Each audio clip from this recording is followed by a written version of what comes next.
Hi everybody, it's Beatles Dave calling to you from Derby in the UK. I hope you're all well and dandy out there in Beatles land, in YouTube land and the VC. Today I'm going to be talking a little bit about this album. Sorry you're getting a bit of glare on it. John Lennon, Menlove AVE. Now this came out in 1986 I think, and I don't think it was in the shops for very long before it got deleted, probably a year. And it was one of the first times that EMI or Capitol or whoever gave the fans something that they'd actually wanted, an album of unreleased material. I say unreleased material. There is a couple of new songs on it, and then the rest are like alternative versions from two of John's albums, Walls and Bridges and Rock and Roll. Fantastic album. I've been listening to it, and actually the sound quality on this is, really good. Quite hard to come by now, to be honest, but a lot of the tracks that are on this album have been released on CDs and as extra tracks on some of the albums, like on box sets and things like that over the years. So side one, you've got Here We Go Again, which is a John Lennon original. Fantastic song. That could have been a single, and in many ways it probably should have been. It should have been a single off this album, to be honest. Then you've got Rock and Roll People, which would have been an ideal song for the Rock and Roll album, but then it is an original song. So maybe Here We Go Again and Rock and Roll People should have been released as a single together, as an A and a B side, to promote this album. As far as I know, there's not really much promotion at all for this LP, which is a shame because, like I said, especially after John died, we were just getting like greatest hits and things like that. Yes, we did get Milk and Honey come out, things like that. But this is something that we sort of knew some of these songs did exist, but we'd never heard them officially. So then you've got Angel Baby, which is a alternative version, which was originally going to be on the Roots LP. Then you've got Since My Baby Left Me and To Know Her Is To Love Her. So that's side one, which is basically rock and roll tracks. Although I'm not sure when Here We Go Again was actually recorded. I seem to think that would have fitted better on Walls and Bridges, but that's just my opinion. Side two, you get Stealing Glass, Scared, Old Dirt Road, Nobody Loves You When You're Down and Out, and Bless You. Now all those are featured on John's 1974 album Walls and Bridges, but these are all alternative versions. So technically everything on this LP was unreleased till this LP came out, sort of. In the UK it was the catalogue number was PCS 7308. You could get on tape, which was TCPCS 7308. It has got a barcode on it, just there, but it doesn't mention CD, so I don't know if this ever did come out on CD. I don't seem to ever recall seeing an official version of this on CD, but I could be wrong. Nice artwork though, isn't it? Lovely album cover, as is that one. Like I say, it is actually getting quite there now. Like I say, if you're completists like me, it's nice to, compare the versions of especially side two, the Walls and Bridges versions, to the actual versions that was on Walls and Bridges. Some of them aren't really that much different. Some of them are. Stealing Glass has got a little bit of spoken interlude in it at one part, I think. Yoko had something to do with the track listing on this, I think, which is probably why technically there's only really 3 songs off the Rock and Roll album, isn't there? Because when John was recording that, he wasn't with her. But then again, I don't think he was with her when he did Walls and Bridges. I'm not sure if this is the original inner sleeve or not. So I take it you did get this on American. It came out on Capitol, but in the UK it came out on the good old Parlophone label. Side one.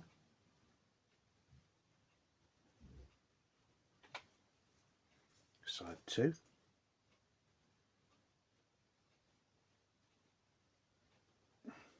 I will apologise if you're getting a little bit of glare, but I made a video the other day and forgot to switch my light on. It looked a bit dark, so this has been done on my phone, by the way. But I think, to be honest, this is maybe an LP that Apple should probably think about re-releasing.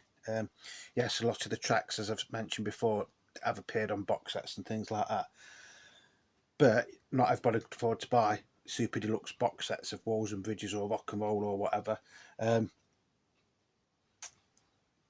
sound quality on it is actually quite amazing. Like I say, it's a few years since I've actually played this, but then I've been playing, you know, getting back into it over the past few days. Only a couple of tracks a day, things like that.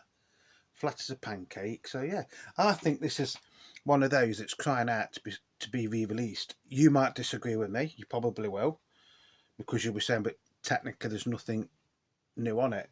Well, no, there isn't, but it is getting a very, very scarce album now. I looked on a certain selling site this morning, I couldn't find this. I could find an American one, but I couldn't find a UK one.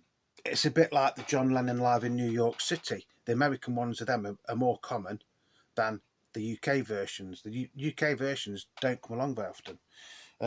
So maybe they could re-release this as a double album,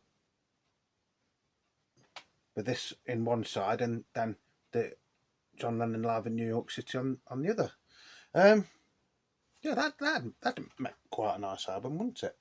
Or, you know, as nice as all these box sets that we are getting, and I'm not slagging them off, because like on Revolver and on, you know, the Let It Be Out box sets and things like that, we was getting alternative takes and demo sessions and things like that, so there was things new on it. But then a lot of the stuff that came out for record day, stuff that you could get on standard album, and they just like rehashed it, haven't they, one way. But I do think this is one that could possibly be re-released. Could possibly be re-released. Whether it ever will be, I don't know.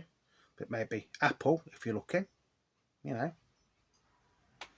I mean, a lot of sort of Beatles fans that didn't get into the Beatles till the 90s, or possibly even the 2000s, probably have never seen this LP. Like, especially in the UK. Very, very, very scarce LP in the UK. I suppose I'm going to get people saying, "Oh, I've just bought 3 copies of that from a second-hand shop." You may well have, and if you have, well done. Still think this cover is absolutely amazing. And in this sort of better artwork than some of the LPs that have been being released by Apple and Capitol or Universal or whatever they're called now. I think that one is fantastic. Really do. Yeah, so the highlight for me is Here We Go Again and Rock and Roll Music. They're all very, very good songs on this. And like I say, especially with side 2, it is nice to just compare them with the released versions off Walls and Bridges. You know, whether this will ever see the light of day again, I very much doubt it. There's things for it and things against it. To me, I'd like to see it re-released and probably slightly remixed, and maybe add a couple of extra tracks on it, you know, like an alternative version of Stand By Me or something like that, you know, because we do know they do exist, because you can get on bootleg. But that's going off the topic. Have you got this in your collection? How many of you have got this in your collection? Like I say, I think in America it had a longer shelf life than it did in the UK. I'm sure within a year of this being released, it you know, you couldn't get it anymore. Maybe 18 months at the most. I've always liked this album, and like I say, it is an occasion when the record company at the time did give Beatles fans something that they've been after for years, an album of technically new material, not the same old rehash over and over and over and over again. Got nothing, you know, I sound like I'm moaning about some of the reissues we get, and I'm not, but you know, they keep reissuing the same thing over and over and over again, when this has never been reissued, has it? As far as I know, it's never been reissued. As far as I know, it's never been released on CD. Don't know, I could be wrong on the CD one, but I can't ever remember seeing this on the CD, to be honest. Yeah, check it out, or you know, keep your eyes peeled for it. It is an album that you would not be disappointed with, even today, you know, all the years after it's been released. Somebody has also commented on my video I did yesterday about how to start a record collection, and one thing I missed out was which was one of the questions I was asked: do you use protective sleeves? Yes, I do use protective sleeves on my records. The other question was, how do you store your records? I.e., do you put the record in your jacket, or you know, the record into the record cover, in a sleeve, and then into your record cover like that? Which, as far as I know, most people in the UK do it this way. I've always done it that way, but in America, apparently, a lot of people will do it like that, and then put it at the back of the record cover, and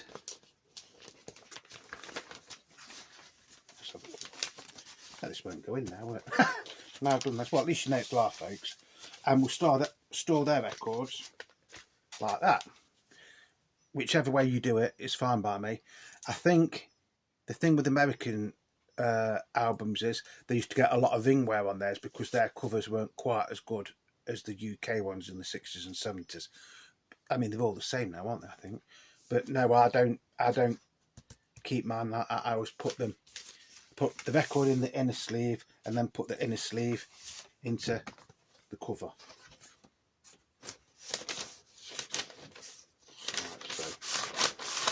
I don't actually think there's a right way or a wrong way of doing it. I think it's just your preference. I was always brought up with putting the record in the inner sleeve and then putting it, you know, into the cover.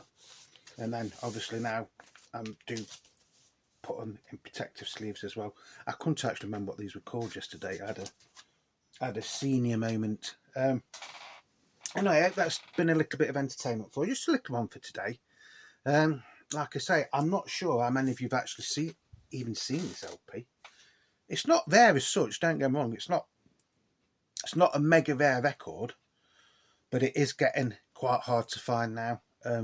Like I say, I couldn't find a UK version of this on the 3 selling sites I went on this morning. I found an American one, and I found I think it was an Indian pressing, but they were quite expensive. There was like over the £100 mark.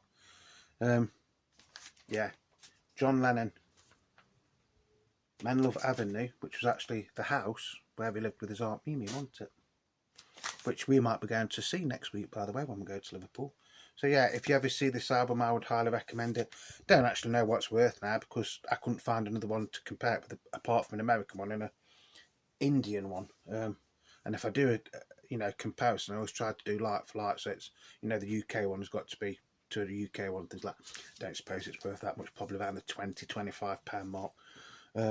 But it is a cracking album. So if you ever see it out in the wild while you're crate digging, or you know, you're going somewhere and you find a little second-hand record shop, you know, in a little back street somewhere, you never know, you might be lucky and find this. I would highly recommend it anyway. Thank you to everybody that is subscribing, leaving me comments, leaving me likes, and leaving me thumbs up and things like that. It does mean a lot to me. If you're not subscribed, you know, just think about subscribing. It is free. Doesn't cost you anything, even if it is an old geezer like me just mumbling on about his records and things like that. You know, it is what it is. Yeah, so thank you to everybody that is subscribing, by the way, and leaving comments and things like that. Remember, you are the beat in Beatle Dave. Without you lot, there wouldn't be a channel. Back at work tomorrow for 4 days. Then I've got Sunday off, and then next Monday we're going to Liverpool for a few days away. Really looking forward to that. So you might not get another video now for a week or so. I hope you're going to be alright without seeing me. But then again, there's plenty of videos on my channel for you to check out anyway. So until the next time, peace, love and happiness to you all. Remember, Beatle Dave loves you. Thank you for watching this video, by the way. Check out some of my other videos, you know. And if you've liked it and you're not subscribed, just think about subscribing. thank you to everybody that supported me as well. So until the next time, cheerio everybody.